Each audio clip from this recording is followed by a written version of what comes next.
Hello YouTube, Sam here from youtube.com/onlivegamer for the new Boston, and in this tutorial we're going to be covering events. Now you've seen events before, such as the button click event that we've used in most of the tutorials before this. Now I'm going to break that down a little bit and explain it to you, and we're going to take a look at some other events that we can use. Now let's go ahead and create a new project. We will select Windows Forms application, and we will set the name to events, and just go ahead and click OK. Now we'll wait for that to load.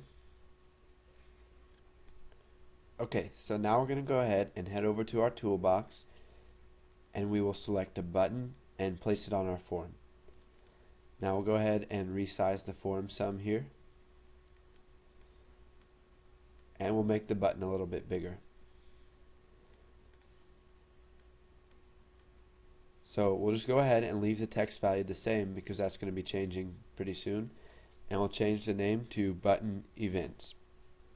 Now if you go ahead and double click button 1, you can see here that it creates this sub, and it's called button events underscore click, and you can see it takes two arguments. We've got by val sender as system.object, and the sender is our button. The button is an object. And E, it says by val E as system.eventArgs.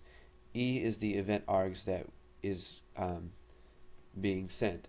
So if we go ahead and come over to our Solution Explorer, you can see a button right here called Show All Files. Now if we go ahead and click that, you can see that a lot more files show up under our events solution. So we can go ahead and click this arrow under form1.vb. You can see here that we have this one file called form1.designer.vb. Now this is where Visual Basic generates all your code that creates your form. This right here. So when you drag and drop items onto your form, it creates them in this designer file. Now you can see here that here's our button, and what this basically does is it sets the location, it sets the name of it, the size, and everything that it needs to know to add the button in the right place, and change and add the text value and all that other stuff. Now if we keep scrolling down, you can see that here is our event. It's called friend with events button events as system.windows.forms.button. So this is where the event is, and it's coming from button events. Now whenever you add an event, it's going to go ahead and generate it in this file. So if we come over here to the design, we can go ahead and take a look at our properties right here, and if we click the lightning bolt, you can see that it opens up all these events that we can use. Now let's go ahead and look at mouse hover. So we'll go ahead and double click mouse hover, and you can see it creates another sub for us in form1.vb. Now you can see that the mouse hover has two arguments right here, which is the sender, and it's going to be the same as the button events clicked because it's the same button, but our system.eventArgs is going to be different.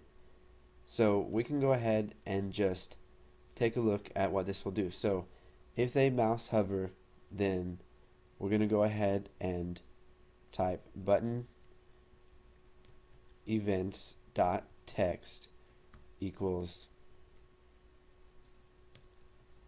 text changed.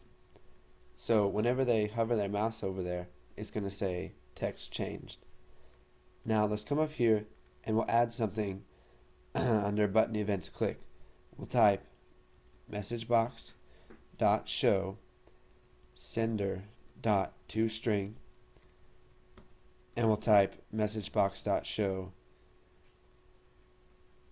e.toString. So whenever we click on this, it's going to show us what sender is and what E is. So let's go ahead and run this program and take a look at what happens. So you can see we have button 1, and you can see if I hover the mouse over it, it says text changed.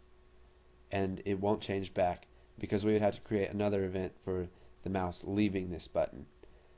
Now if we go ahead and click on text change, you can see we get the message box for the sender, and our sender is system.windows.forms.button, which is the button is a button object, and the text of it is text change. We'll just go ahead and click OK, and you can see that our event args is system.windows.forms.mouse event args. So now what we can do is show you the E for mouse hover. So we'll type messagebox.show e.toString. So let's go ahead and run this. And you can see when we hover the mouse over, it shows us system.eventArgs.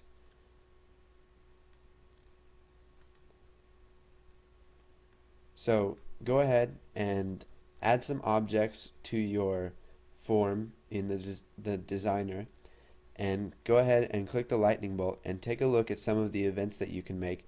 Play around with those, and once you get familiar with some of the most common events, then go ahead and move on to the next tutorial. And you can see we've got the form1.designer here. I would suggest that you don't modify this because it could screw up your program. Sorry about that, I got interrupted there. So what I was saying is, don't modify this form1.designer.vb. You can look at it to kind of see how the program works and learn from it, but don't modify it if you don't know what you're doing. So thanks for watching, guys, and stay tuned for the next tutorial.